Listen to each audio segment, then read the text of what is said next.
Okay, I think it's Market Street Part 3. Lieutenant Murphy is a dream walker uh, who is the one in a million type that is awake during his dream walk. And people see him as a glowing light. Well, people's dream walkers see him as a glowing light. They feel his presence and mistake him for an angel. So they reach out in hopes of healing. And they sense his ability to heal them, that they know he can restore their equilibrium and balance.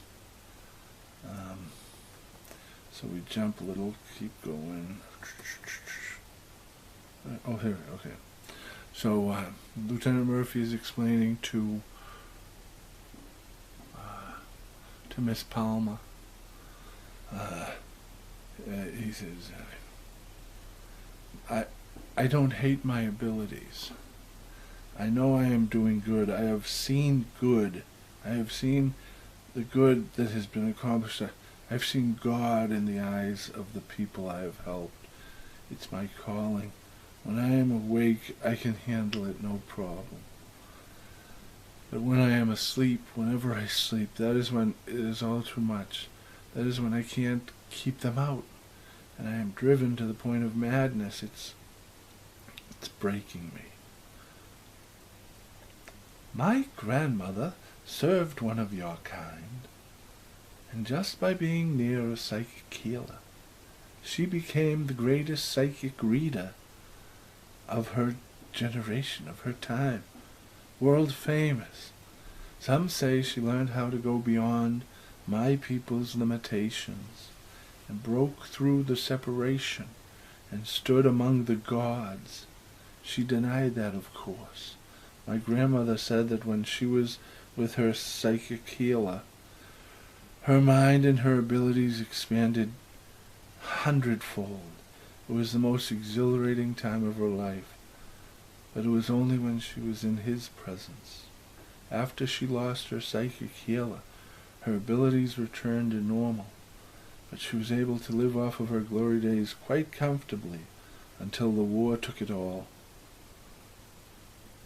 Because her psychic healer,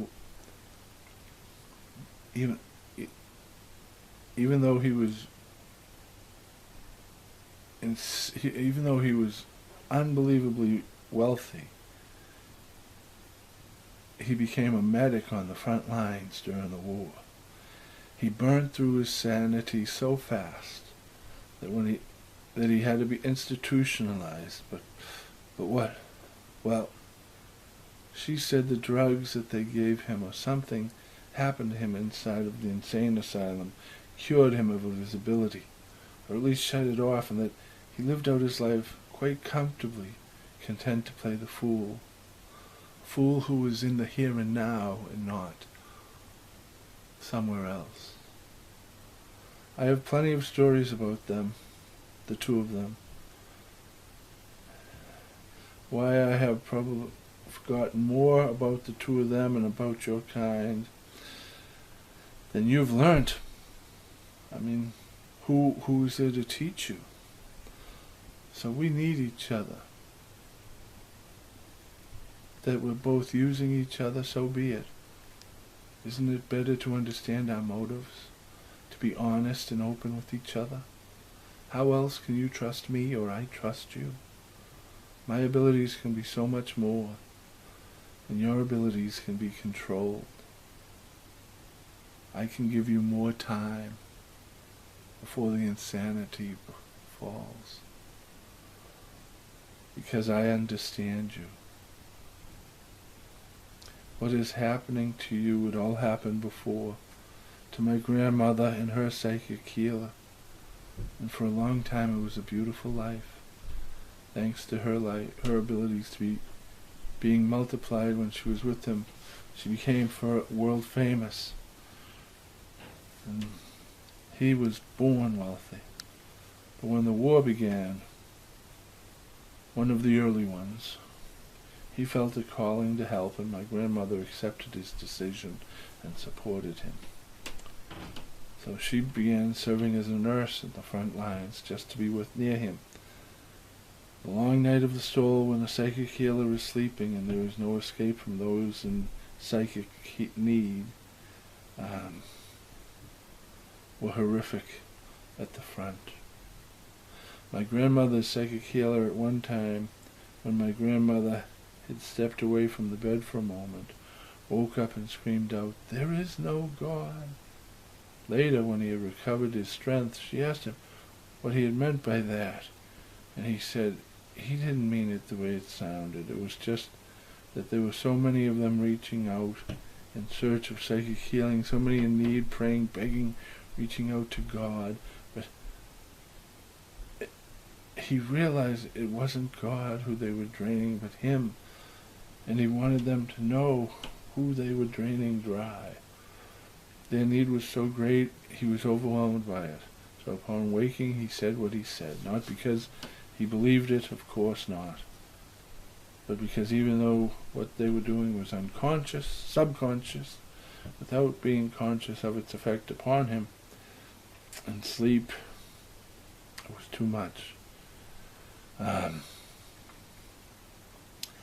know so much from my grandmother's stories, and just by being near you, I hope to be just like my grandmother, and one day to stand among the gods.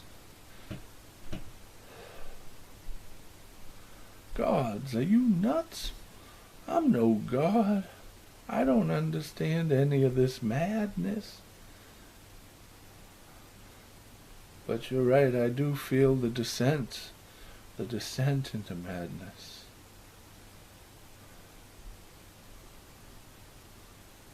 The threat, the danger, the lostness. Please think about it. We need each other. You cannot carry this burden alone. You need someone who understands what you're going through. Well, I'll think about it, he said. Do you know the Castro pub? Yes, I do. Well, no one knows me there. So let's meet there tonight and talk. I have a lot of questions. Okay. Fine.